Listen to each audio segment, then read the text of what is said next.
Hey, this is James Bartley with Hillside Brush Clearing. Just wrapping up another one.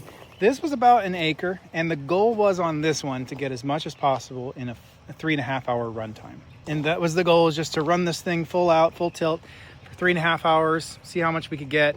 Now this property had really dense areas, and it had light areas towards the front. So it kind of was a combination of dense and light and steep terrain. So if we're down here in the creek right now, but and I'll show you an overlay on the map, and you can tell by the topography lines where the creek is. But either way, I'm standing on the edge where I kind of dug down, and this is loose soil.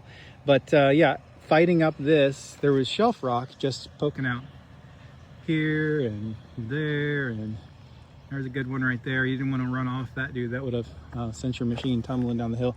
But yeah, this one had a lot of rocks, and in fact, it looks like I've made gravel. That's how much rocks this had. And that's not how jobs are supposed to go, but that's how Missouri goes.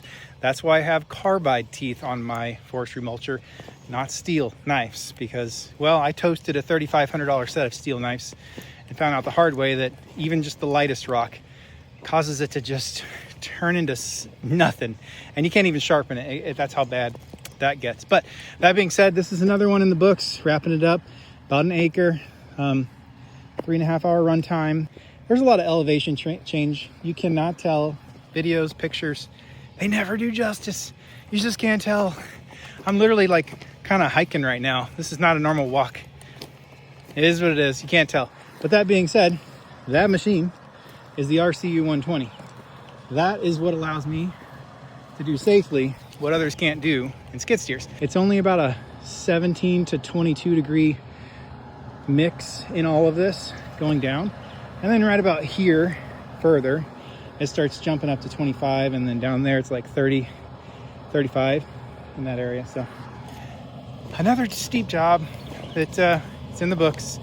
And I don't really have anything special that happened on this one, but if you have any steep terrain that you need to get cleared up, you want to get that view back, you're going to reclaim your land, give me a holler. This is James Bartley, Hillside Brush Clearing. It's all I'm doing. This is my lane, and I'm not trying to compete with all the Tom, Dick, and Harrys with a skid steer and a forestry mulcher. This is a lane of its own, dedicated to steep stuff, and I'm here to do some steep stuff. So peace, give me a holler.